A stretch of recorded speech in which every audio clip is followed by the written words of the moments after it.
Bachelors ಬರೀ 2 ನಿಮಿಷ time ಕೊಡಿ ಸಾಕು. ಎಷ್ಟು? ಬರೀ 2 ನಿಮಿಷ ಟೈಮ್ ಕೊಡಿ ಸಾಕು. ಇವತ್ತು ಚಟ್ನಿ ಮಾಡೋಣ. ಬೆಳಗ್ಗೆ ಬ್ರೇಕ್ಫಾಸ್ಟ್ಗೆ ಬಿಸಿ ಬಿಸಿ ಇಡ್ಲಿ. ಈ ಚಟ್ನಿ ಬಂದು ಸೈಡಲ್ಲಿ ಇಟ್ಕೊಂಡು ತಿನ್ನೋದಲ್ಲ, ಇಡ್ಲಿ ಮೇಲೆ ಹಾಕಿ ತಿಂತಾಯಿದ್ರೆ ಮಜಾನೇ ಬೇರೆ ಕಣ್ರಿ. ಪುದೀನ, ಈರುಳ್ಳಿ, ಟೊಮೊಟೊ ಇಟ್ಕೊಂಡು ಸಿಂಪಲ್ ಅಡುಗೆ, ಟೇಸ್ಟ್ ಮಾತ್ರ ಸೂಪರಾಗಿರುತ್ತೆ. ಅಡುಗೆನೇ ಮಾಡೋಕ್ಕೆ ಬರಲ್ಲ ಅನ್ನೋರು ಇದನ್ನು ಟ್ರೈ ಮಾಡಿ, ಸಖತ್ತಾಗಿರುತ್ತೆ. ಬಿಸಿ ಬಿಸಿ ಕಾಯುವ ಬಾಣಲೆಯಲ್ಲಿ 2 ರಿಂದ 3 ಸ್ಪೂನ್ ಎಣ್ಣೆ, ಶುಂಠಿ, ಬೆಳ್ಳುಳ್ಳಿ, ಒಣಗಿರೋ ಮೆಣಸಿನ್ಕಾಯಿ, ಹಸಿಮೆಣಸಿನ್ಕಾಯಿ, ಈರುಳ್ಳಿ ಸ್ವಲ್ಪ ಜಾಸ್ತಿ ಇರಲಿ ಅಷ್ಟು ಎಣ್ಣೆಯಲ್ಲಿ ಫ್ರೈ ಮಾಡಿ, ಟೊಮೊಟೊ ಸ್ವಲ್ಪ ಜಾಸ್ತಿ ಇರಲಿ ಅಷ್ಟೂ ಎಣ್ಣೆಯಲ್ಲಿ ಫ್ರೈ ಮಾಡಿ, ರುಚಿಗೆ ಎಷ್ಟು ಬೇಕಷ್ಟು ಉಪ್ಪು ಹಾಕಿ ಮತ್ತೆ ಒಂದು ಸಲ ಫ್ರೈ ಮಾಡಿ. ನೋಡಿ ಹೇಗಿದೆ ಕಲರ್, ಘಮ ಸಖತ್ತಾಗಿರುತ್ತೆ. ಸ್ವಲ್ಪ ಕೊತ್ತಂಬರಿ ಸೊಪ್ಪು, ಸ್ವಲ್ಪ ಪುದೀನ ಸೊಪ್ಪು, ಸ್ವಲ್ಪ ಕರಿಬೇವು ಅಷ್ಟನ್ನು ಫ್ರೈ ಮಾಡಿ ಜಾರ್ಗೆ ಹಾಕಿ ರಪ ಅಂತ ರುಬ್ಬಿ ರೆಡಿ ಆಯಿತು 2 ನಿಮಿಷ ಚಟ್ನಿ.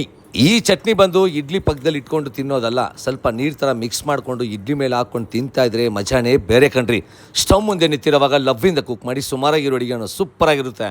ತಿನ್ಕೊಳ್ಳಿ, ಮಜಾ ಮಾಡ್ಕೊಳ್ಳಿ ಸ್ನೇಹಿತರೆ.